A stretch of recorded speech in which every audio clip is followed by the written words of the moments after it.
সেইটো হ'ল constable UB, constable AB, constable communication আৰু sub officer fire and emergency service.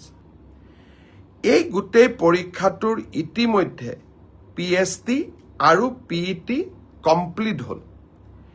এই পৰীক্ষাটোৰ যিসকলে PST PETত কোন পাছ কৰিলে ইয়াৰে ৰিজাল্ট অসম আৰক্ষীয়ে 12 মাৰ্চ তাৰিখে ঘোষণা কৰিব।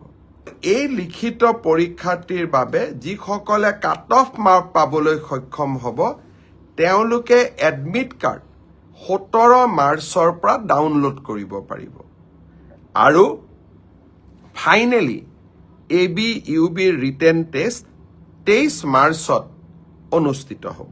অৰ্থাৎ 4 তাৰিখে PST PET ৰিজাল্ট দিব, এডমিট কাৰ্ডো 4 তাৰিখে দিব আৰু 10 মাৰ্চৰ পৰা ড্ৰাইভিং টেষ্ট হ'ব আৰু ফাইনেলি ইয়াৰ পিছত এটা লিখিত পৰীক্ষাটো আমি এপিয়াৰ কৰিব লাগিব। এতিয়া মই আহিছোঁ কনষ্টেবল ABCDO অৰ্থাৎ কামাণ্ডো বেটেলিয়ন এই ক্ষেত্ৰত।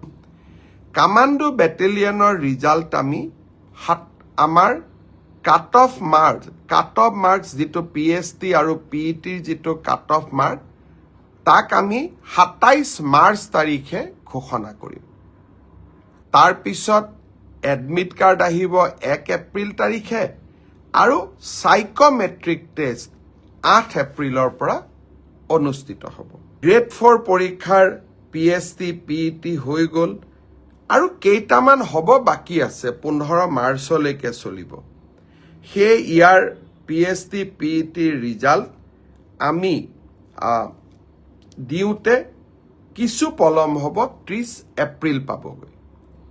এয়া হ'ল অসম আৰক্ষীৰ সম্পৰ্কত আপোনালোকে জানিব বিচৰা তথ্য।